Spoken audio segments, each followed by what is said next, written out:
Okay जी, welcome back. Lesson number 2। और आज हम डिस्कस करेंगे माइक्रोसॉफ्ट वर्ड में माइक्रोसॉफ्ट वर्ड का इंटरफेस। ठीक है, ये आपके सामने माइक्रोसॉफ्ट वर्ड हमने ओपन कर दिया और जिसमें सबसे पहली चीज़ मैं आपको क्लियर करता चलूँ, ये जो आपको मूव होता हुआ नज़र आ रहा है, जो हम माउस के तहत जो मूव कर रहे होते हैं, इसको हम बोलते हैं कर्सर।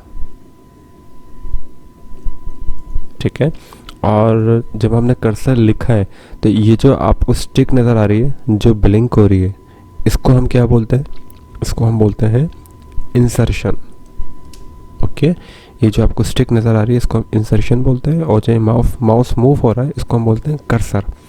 ठीक, अच्छा जी, अब हम आगे चलते हैं। ये जो आपको चीज़ नज़र आ रही है माइक्रोसॉफ्ट वर्ड में, इसको हम बोलते हैं quick access toolbar. Quick access tool bar.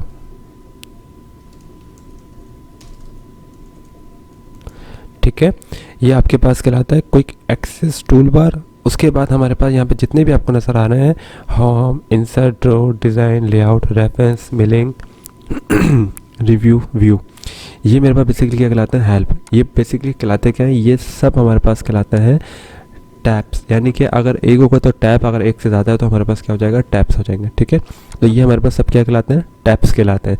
उसके बाद ये हमारे पास जितने भी टैब हैं यहाँ पे आपको नज़र आ रहे हैं, इन सब टैब के अंदर अलग अलग टूल्स हैं और उनके अलग अलग क्या है फंक्शंस हमारे इसके अंदर मौजूद हैं। ठीक, अच्छा, इस पूरी लाइन को हम क्या बोलते हैं? ये जो आपको पूरी बॉक्स लाइन नज़र आ रही है, जिसमें हर इंसर्ट में भी है, ड्रॉ में भी है, डिज़ाइन में भी है, इसको हम बोलते हैं रिबन। इसको हम बोलते हैं रिबन, इस पूरी लाइन को। ओके, अच्छा, ये जो आपको जिसके ऊपर आप लिख रहे हैं, ये जो आपको वाइट पेन नज़र आ रहा है, इसको हम क्या बोलते हैं? इसको हम बोलते हैं पेज। ओके, ये आपको वाइट कलर का जो नज़र आ रहा है, इसको हम पेज बोलते हैं। ये माइक्रोसॉफ्ट वर्ड में होता है। ठीक, अच्छा, जितने भी आप नंबर ऑफ़ पेजेस आप लेंगे, मतलब आपने माइक्रोसॉफ्ट वर्ड में जितने भी पेजेस आपने यूज़ करोगे, उसकी सारी डिटेल्स आपको कहाँ मिलेगी? ये मेरे कर्सर में नज़र रखिएगा। ये यहाँ पे आपको पेज नंबर नज़र आ रहा है, पेज नंबर 1 ऑफ 1। यहाँ से आपको पता चलेगा कि आपने माइक्रोसॉफ्ट वर्ड में टोटल कितने पेजेस आपने यूज़ करे। ठीक, अच्छा, उसके साथ साथ आपने कितने वर्ड्स लिखे हैं, ये भी क्या करेगा? आपको बताएगा आपने टोटल कितने वर्ड्स लिखे हैं। 8 वर्ड्स लिखे हैं आपने। ओके, तो 1 2 3 4 5 6 7 8। ओके, अच्छा, वर्ड ऐसा नहीं होगा कि आपने एक वर्ड लिखा, नहीं, ये पूरा लिखने के बाद जब आप स्पेस करेंगे तो ये आपका एक वर्ड क्या हो जाएगा? काउंट हो जाएगा। देखें 1 लिखा हुआ आ रहा है, जो मैं सिलेक्ट करते जा रहा हूँ, उसके बाद ये दोनों को सिलेक्ट करा, ये हो जाएंगे 2। ठीक, तो ये क्या करता है?